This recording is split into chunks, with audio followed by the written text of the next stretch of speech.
Baseball. If you were Bud, you're going to go up and talk about your accomplishments. What would you talk about most? Interleague play, realignment, instant replay, labor, peace, global branding, and financial success, PED testing, what would it be? I would say labor peace, because out of that sprung everything else. Yeah. Without the peace of labor with the union, you don't get the drug testing, you don't end up with the wild card. All those things have to be approved.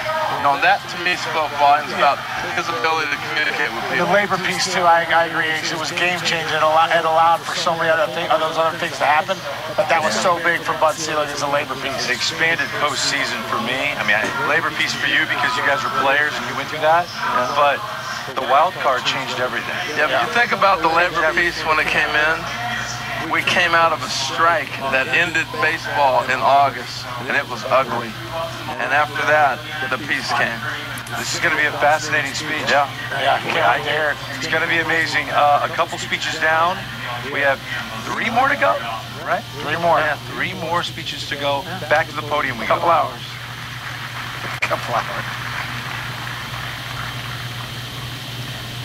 I would like to again invite the Commissioner to join me for our next presentation. And if you would turn your attention to our video monitor for a short presentation about our third 2017 inductee, Bud Selig. I don't know if you'll find anyone that has more passion for the game of baseball than Bud Selig. It's been his life. You know, the good thing about Bud and the commissioner's job was the fact that he was an owner. And he knew about baseball. And the amount of phone calls that he got every day from owners around baseball. I mean, to sit there and listen to him talk to other owners. You knew who was running the show. It wasn't other owners. It was Buddy. He's a very passionate guy with baseball and passionate with the Brewers. For sure. So finally the Brewers can pop the champagne as Bud Selig has come Bud Selig, yep. Bud was one of those guys that was down in the clubhouse. Half the time, he was down there half the time with the players. Not as the owner. He was down there as one of the guys. That was the good part of the relationship that Buddy had with everybody. I know there were many times in Old County Stadium there was a perch up there as the games got later, and if they were close, he would come out and pace back and forth on that perch. Bud Selig has not sat down. He continues to pace. If there was anything intimidating about him, it was that. Line to out, it's short. He throws. It's over. The Brewers have won the American League pennant. Well, I think for all of us, it was certainly the highlight of our careers here in Milwaukee. I'm sure Bud included. Ladies and gentlemen, I'm very pleased to announce that Alan Bud Selig has been elected the 9th Commissioner of Baseball today by a unanimous vote. You say he's old school, but I'll tell you what, a lot of the things that have gone on have been very innovative. Postseason play. First time for the division series. Some history this afternoon. Interleague play for the first time. Jackie Robinson's number 42 will be retired all across baseball in perpetuity. The World Baseball Classic, an unprecedented 16-country tournament. I think we're going to have a replay. This will be the first one. The new era in postseason baseball, the wild card game. It just feels like during his time, as a whole, the game was in really good hands.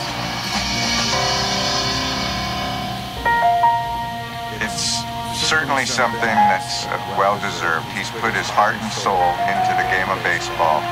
The 3 of us, Bob Uecker, myself, and Bud Selig, when the 3 of us are standing together, we kind of laugh at each other to all 3 end up in the Hall of Fame. It's a bit comical. I mean, this is forever. This is perpetuity, right? The commissioner for all those years, and now to go into the Baseball Hall of Fame. That's the pinnacle. That's the last step on the ladder, man. You're there.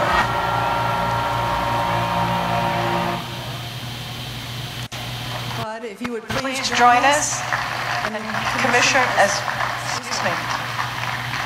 chairman of the National Baseball Hall of Fame, it is my honor, Bud, to welcome you to the Hall of Fame family and to ask Commissioner Manfred to read the inscription on your plaque.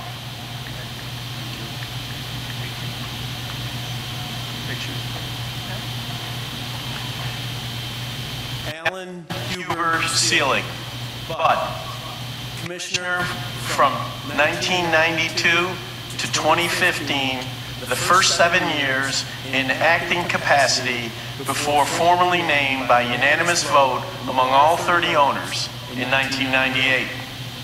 Presided over an era of vast change to the game on the field while extending its breadth and depth off of it. Fostered an unprecedented stretch of labor peace, introduced three-division play, and expanded the postseason. Under his leadership, umpiring was centralized and replay review was established. Celebrated the national pastime's pioneering diversity by universally retiring Jackie Robinson's number 42.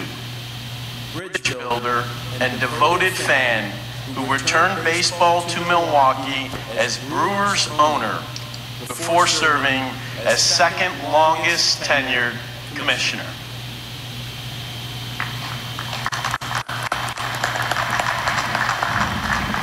Think of Bud Selig, guys. You think of innovation, and I wonder in this speech if he shares his thoughts on where he sees the game of baseball going. Do you know what I'm saying? Yeah, no, Not just no doubt. reflecting on his career, he's going to do that, but where he sees the future of baseball.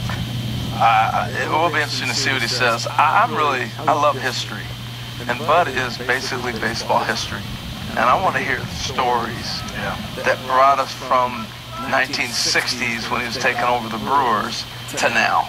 That's a lot of baseball. It's a lot of history. I like this. I also want to hear the fan Bud Selig because he's a huge fan of baseball.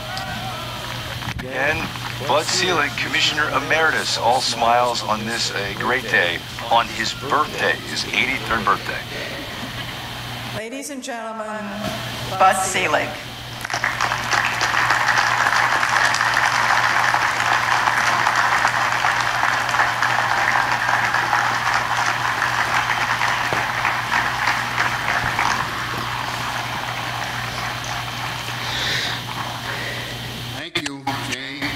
Jeff.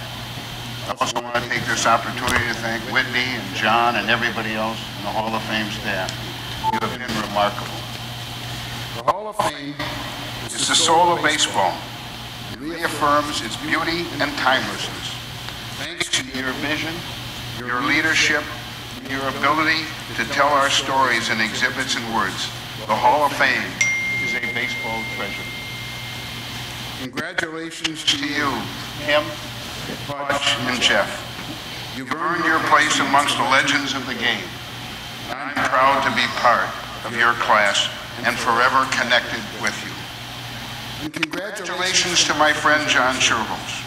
We've known one another for half a century. There's no one I or anyone in baseball hold in higher esteem. As countless people have said in the past few months, you've set the standard we all strive to achieve.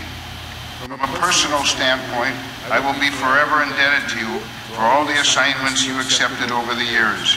You poured your heart into them, your integrity and your intelligence have enriched baseball for these past 50 years. To Commissioner Rob Manfred, my friend, my associate, for these past 27 years, I thank you. I thank you for your wise counsel and for the great work that you did to help baseball reach the heights it enjoys today. As Commissioner these past 2.5 years, your vision to grow the game, engage more young people, extend the reach of our sport around the world will lead our great game to new heights. And finally, to these Hall of Famers, I'm honored to be in your presence. On your shoulders, this game became part of the fabric of our country, and we are forever indebted to you. For so many years, I sat right behind where I stand now and watched as each new member would stand here and deliver remarks with a kind of emotion that comes with great happiness and fulfillment. Now, as I stand here at this moment, I am humbled. I am deeply honored to receive baseball's highest honor. I stand here amongst many friends, including the great Henry Aaron, my friend of 59 years, and I must say, one of the best, most decent, and dignified people that I have ever known.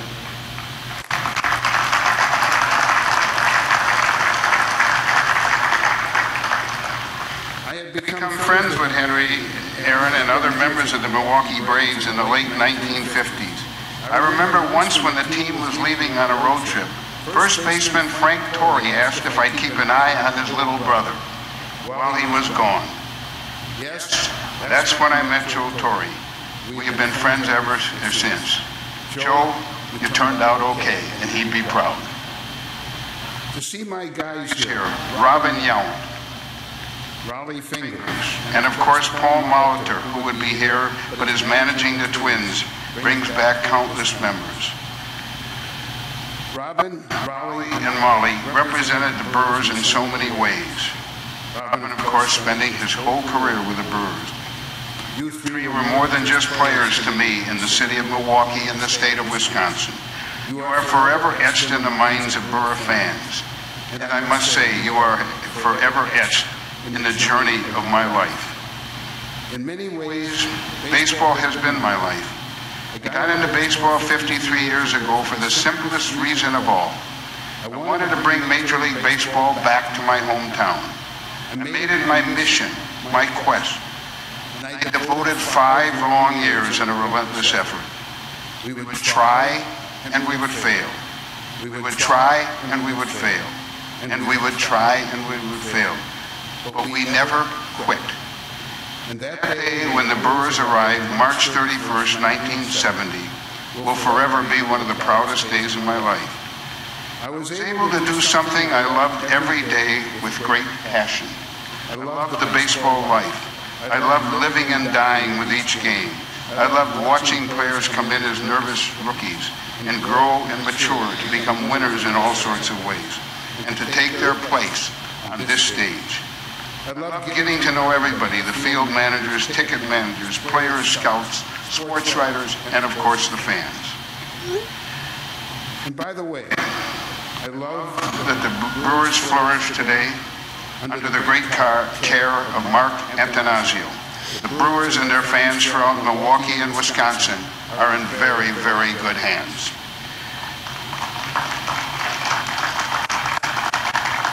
I not only learned every aspect of the operation of a club, I learned about the myriad issues confronting the game.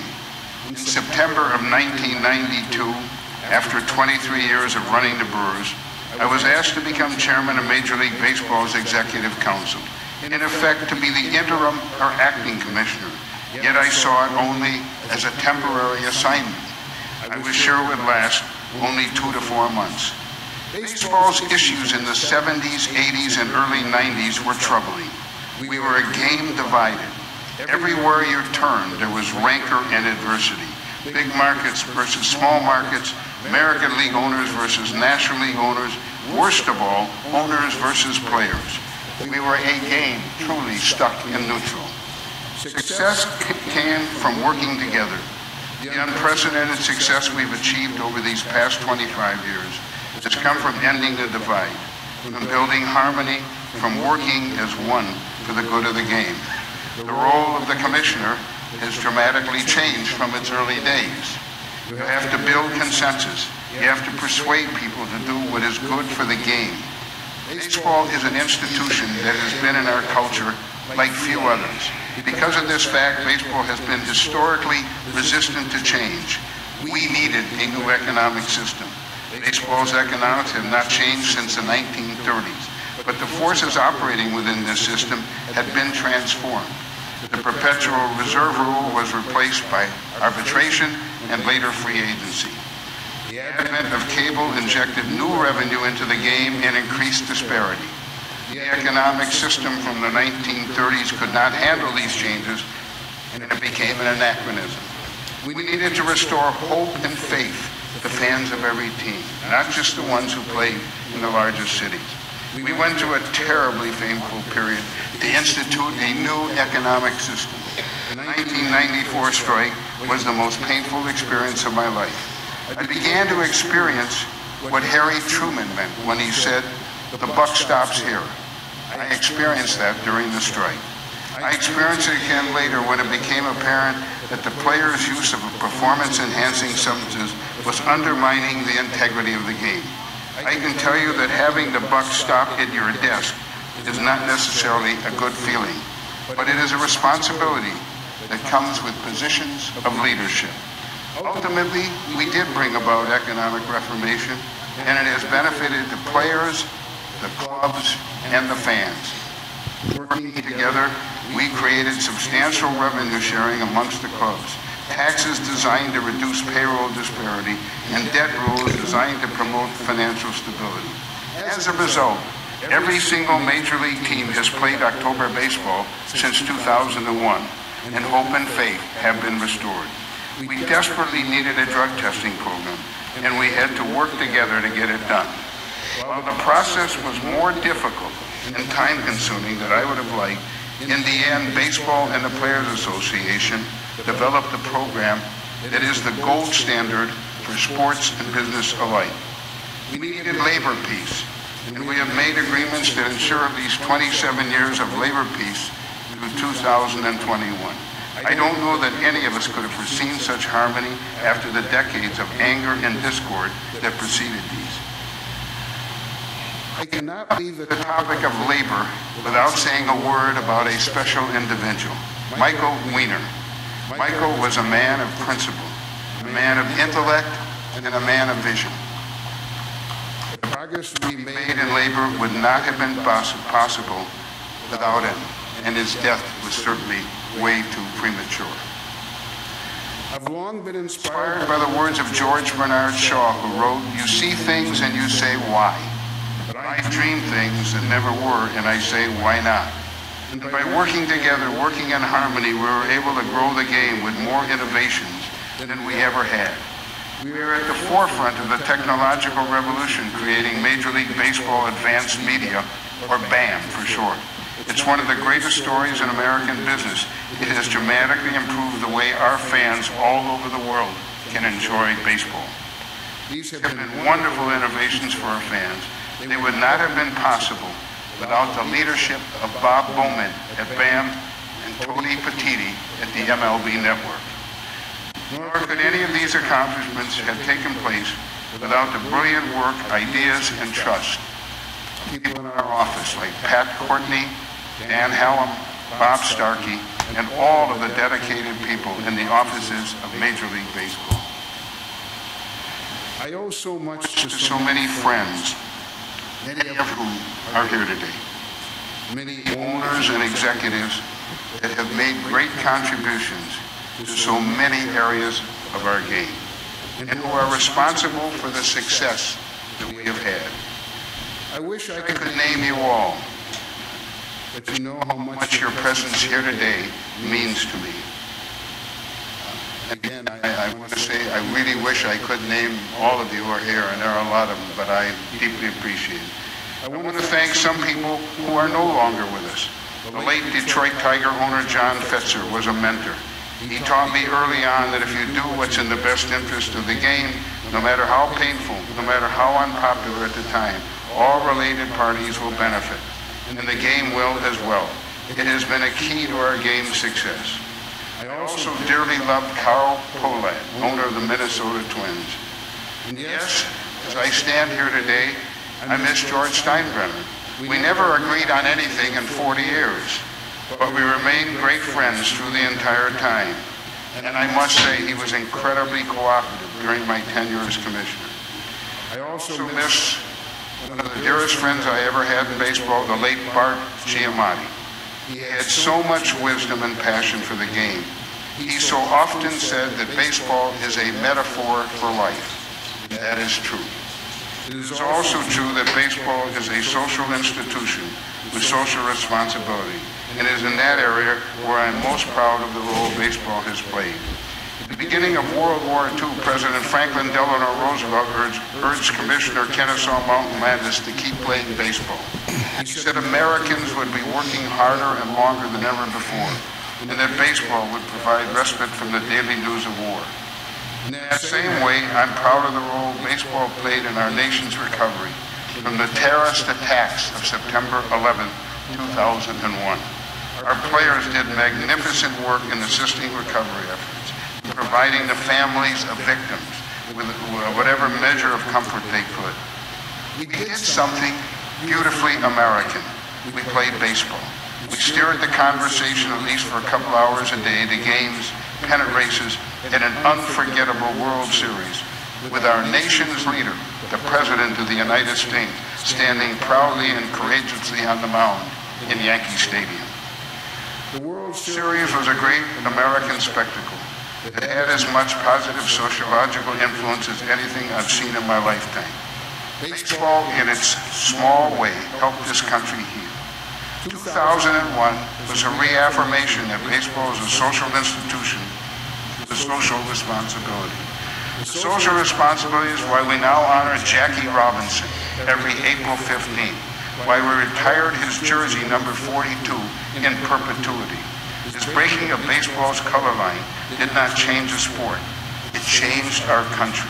April 5th, 1947 remains the single most important day in baseball history. Jackie will live in our hearts forever.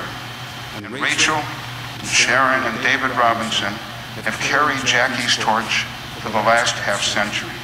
Their contributions to the Jackie Robinson Foundation have opened doors for hundreds of young people to attend college, as you heard yesterday from Rachel.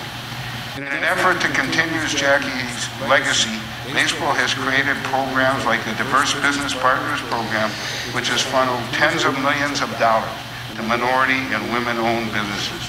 We've embraced the responsibility of providing playing opportunities to diverse populations in underserved areas through reviving baseball in the inner cities and MLB academies that we continue to open around the country. The MLB academies are a special point of pride.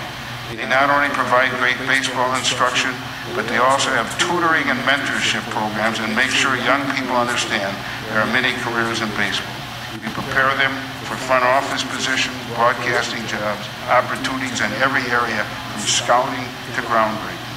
We created the Selig rule to diversify our game on the field in the front office, and I was proud when other sports followed. I wanted to thank also Frank Robinson for the key role he has played in this and many other areas. He did remarkable work.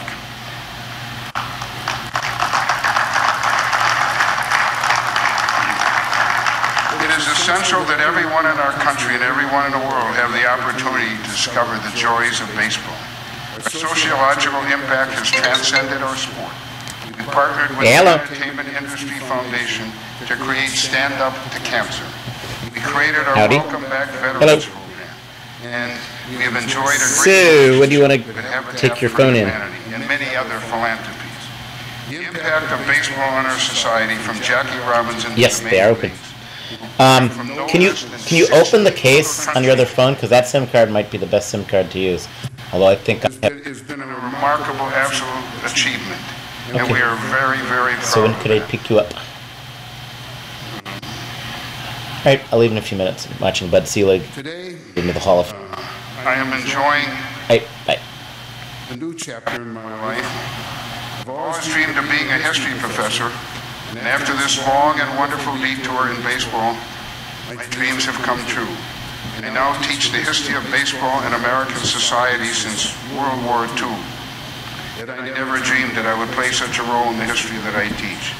I teach at the University of Wisconsin in Madison, my alma mater, as well as Marquette Law School and Arizona State University.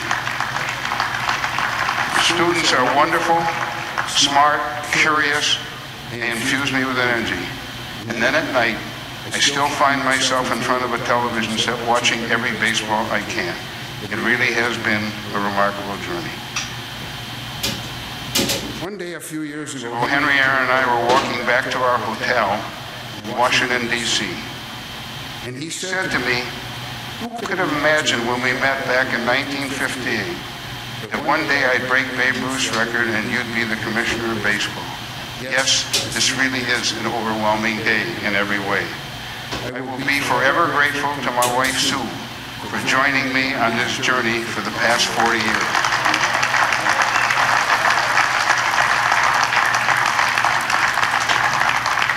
She has been an extraordinary partner and helpful in every way. And to my daughters, Sari, Wendy, and Lisa, along with those 5 granddaughters, and my new great-grandson, are a constant source of love and joy.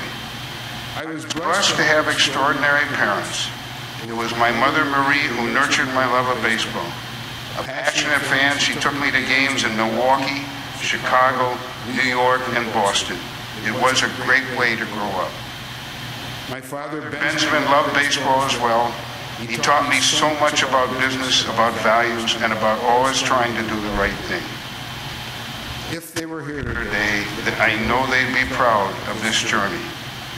As a kid, I read the newspapers, studied box scores, memorized statistics, dreamed the dreams of little boys dream. And on my last night as commissioner, I gave a speech at the New York Baseball Writers' Dinner. And I said, really off the top of my head at the end, what you've seen here today are a little boy's dreams that came true. Thank you for this magnificent honor.